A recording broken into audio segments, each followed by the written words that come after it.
안녕하세요. 즐거운 주식 이야기 미스터 홍입니다. 오늘 주제는 시가 베팅과 종가 베팅 중 무엇이 더 유리할까라는 질문에 대한 대답이에요. 이 주제에 대해서 직접 엑셀로 자료를 다운받고 아주 간단한 엑셀 작업으로 통계적으로 검증해 볼 거예요. 무엇이 더 유리할지 궁금하지 않으세요? 끝까지 시청 부탁드립니다. 2020년 5월 22일 코스피 지수는 전일 대비 마이너스 28.18포인트 하락했습니다. 이 마이너스 28.18포인트를 저는 둘로 나누어 볼 거예요. 어떻게 나눌 거냐면 5월 22일 아침에 코스피 지수는 3.29포인트 상승해서 출발했어요.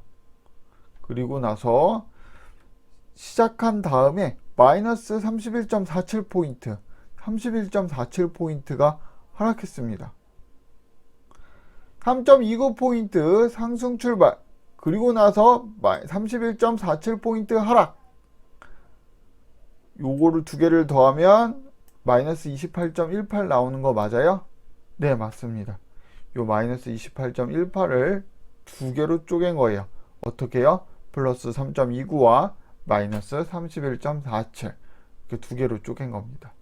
바로 전일 종가부터 오늘 아침 시작할 때 몇 포인트 올랐냐, 몇 포인트 떨어졌냐, 요거를 바로 저는 갭이라고 표현을 할 거고요. 그 다음에 아침에 일단 시작을 하고 나서 종가까지를 봉이라고 표현을 하도록 하겠습니다. 2010년부터 지금까지 매일매일의 갭과 봉을 한번 구해보겠습니다. 거의 11년치겠네요. 자, 일단 코스피 지수를 다운받아야 되는데요. 2010년부터 하기로 했었죠. 2010년 1월 1일부터 2020년 5월 22일까지입니다. 지금 녹화하고 있는데 오늘 날짜가 5월 23일이니까 어저께 것까지 이제 갖고 올 겁니다. 자, 차트에서 오른쪽 마우스 클릭 저장, 엑셀로 바로 불러올 수가 있습니다.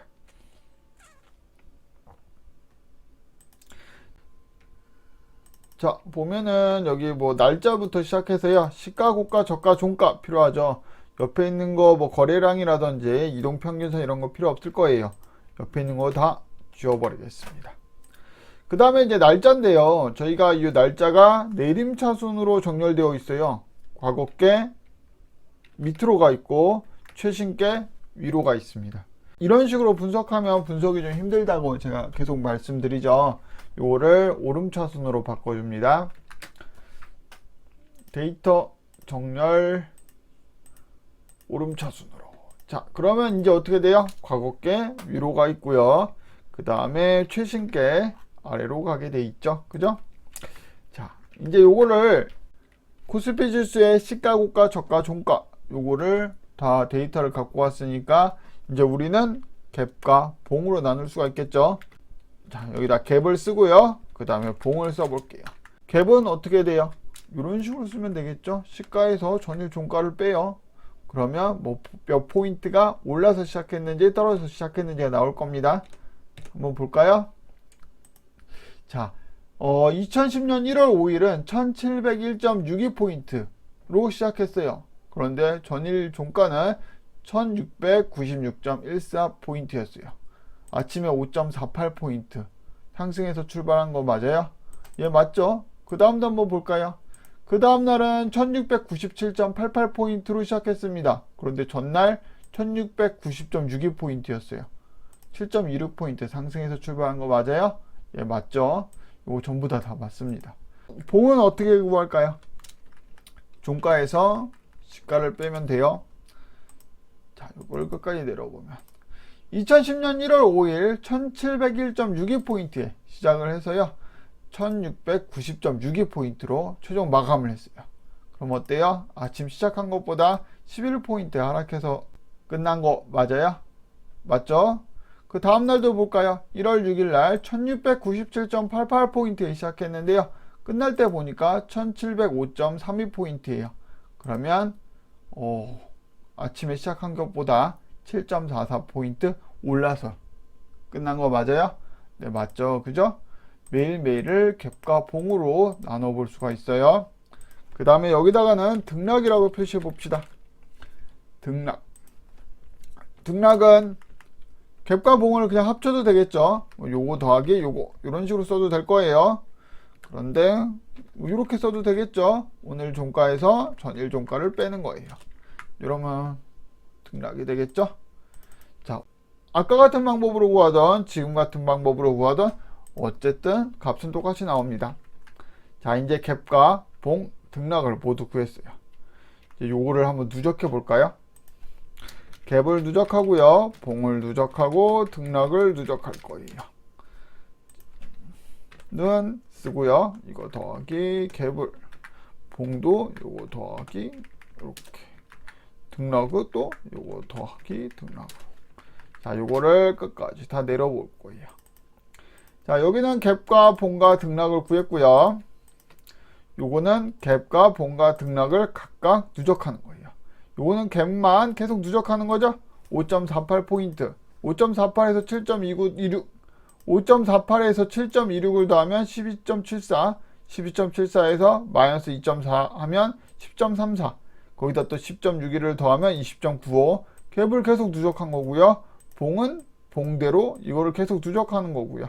등락은 당연히 뭐 등락을 누적한 거겠죠. 자, 요 갭 누적과 봉 누적, 등락 누적, 요 세 개를 그래프로 그려볼 거예요.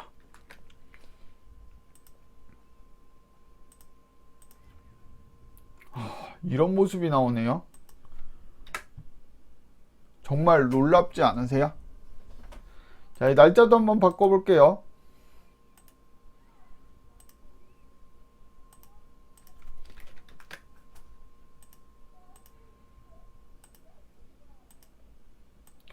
어떻죠? 자, 이게 바로 그래프예요. 자, 갭은 어떻게 돼요? 갭을 계속 누적하면은 바로 요 파란색 선이 나와요. 파란색 그래프는 갭만 계속 누적한 거고요. 요 주황색 선은 봉만 계속 누적한 거예요. 회색 선은 뭐죠? 바로 코스피 지수의 등락이에요. 코스피 지수 등락 한번 볼까요? 2010년 1월 4일 날 코스피 지수는 1696.14포인트였어요. 2020년 5월 20일 날 1970.13포인트예요. 273.99포인트 오른 거 맞죠? 그죠? 그런데 놀라운 거는 갭과 봉이에요. 여기는 갭은 3022포인트가 올랐고요. 봉은 2748.64포인트가 빠졌어요. 이걸 통해서 뭐라 할 수 있어요? 주식시장은 지금까지 다 갭으로만 올랐지 봉으로 오른 건 하나도 없어요. 주식시장은 아침 시작할 때 좀 상승해서 출발하는 현상이 있고요. 그 다음에 시작한 이후로는 끝날 때까지 하락하는 경향이 있다는 걸 이 그래프를 통해서 알 수가 있는 거죠. 자, 맨 처음 질문 기억하십니까? 시가 베팅과 종가 베팅 중 무엇이 더 유리할지. 답은 분명해졌죠, 그죠? 답은 뭐예요? 시가 베팅보다는 종가 베팅이 더 유리한 거예요. 우리 지금까지 코스피 지수를 갖고 검증해 봤잖아요. 우리 똑같이 코스닥 지수로 갖고도 한번 검증해 볼까요? 자, 어떻게 하면 될까요? 바로 여기 있는 거 있죠? 요 코스피 시가, 고가, 저가, 종가 요 부분을 코스닥 지수로 바꿔버리면 되겠죠, 그죠? 요만큼을 한번 코스닥 지수 데이터를 다운받아서 바꿔보죠. 그래서 엑셀, 자, 코스닥 지수 다운 받았고요. 오른쪽 거 있는 거 다 필요 없죠, 그죠? 그 다음에 요거 날짜를 오름차순으로 정리할 거고요. 됐죠? 여기 있는 데이터를 컨트롤 C 눌러서 갖고 와서 여기다 코스피 지수가 아니라 이제 붙여넣기 하면 되죠? 컨트롤 V 눌러서 그냥 붙여놔요. 이제 코스피 지수가 아니라 코스닥 지수 데이터로 바꿨고요. 맨 밑에 그래프도 바뀌어 있을 거예요. 짠! 오, 바뀌어 있어요. 어때요? 코스닥 지수도 마찬가지예요. 오히려 코스피 지수보다 요런 아침에 시작할 때 상승해서 출발하고 끝날 때는 아침보다는 하락해서 끝나는 현상이 코스피 지수보다 코스닥 지수에서 훨씬 더 강하게 나타나네요. 자, 코스닥 지수는 2010년 1월 4일 528.09포인트였는데요. 2020년 5월 22일에는 708.58포인트로 끝나 있습니다. 즉 180.49포인트가 올라 있는 거예요. 그런데 아침에 상승분 혹은 하락분 이 갭을 계속 누적했다면 3797.16포인트였고요. 봉을 계속 누적한 거는 마이너스 3616.67포인트예요. 코스닥 지수도 역시 아침에 상승해서 출발하고 오후에는 아침보다는 하락해서 끝나는 현상이 존재했어요. 그냥 존재하는 게 아니라 코스피 지수보다 더 강하게 존재하고 있어요. 이렇게 주식시장에는 아침에 상승 출발하려는 현상이 있습니다. 그리고 시작 이후에는 하락하는 현상이 있고요. 이런 현상을 저는 갭 현상과 봉 현상을 합쳐서 갭봉 효과라고 제가 이름 붙여서 그냥 사용을 합니다. 이런 갭봉 효과가 코스피 지수와 코스닥 지수에만 있는 걸까요? 다른 해외 지수도 한번 살펴볼게요. 지금 보시는 건 인도 지수예요. 인도에도 역시 갭봉 효과가 존재하네요. 파란색이 갭 누적 그래프, 주황색이 봉 누적 그래프예요. 파란색은 우상향, 주황색은 우하향하고 있죠. 인도 지수에도 역시 갭봉 효과가 존재합니다. 이번에는 독일 닥스 지수 볼까요? 역시 갭봉 효과가 존재하고 있죠. 대만 각권 지수입니다. 파란색은 우상향, 주황색은 우하향. 역시 갭봉 효과가 대만 지수에도 있네요. 일본 니케이 지수에도 있습니다. 일본 니케이 지수도 전부 다 갭으로만 상승했지 봉으로는 하나도 상승한 게 없어요. 오히려 봉으로는 하락했네요. 그런데 좀 특이한 지수가 하나 있습니다. 상해 종합 지수예요. 이거 보시면 어때요? 보통은 파란색이 위로 가 있고 주황색이 아래로 돼 있죠. 갭 누적 지수 그래프가 우상향, 봉 누적 지수 그래프가 우하향인데 상해 종합 지수는 되게 특이합니다. 봉 누적이 우상향, 갭 누적이 우하향이네요. 갭봉 효과가 반대로 나타나고 있는 걸 알 수가 있어요. 즉 중국 시장은 아침 시작을 좀 하락해서 출발하는 경향이 있고요. 하락해서 출발한 이후에는 지속적으로 장 마감할 때까지 상승하려는 경향이 있습니다. 다른 지수랑은 다르게 상해 종합주가 지수는 좀 특이하게 움직이네요.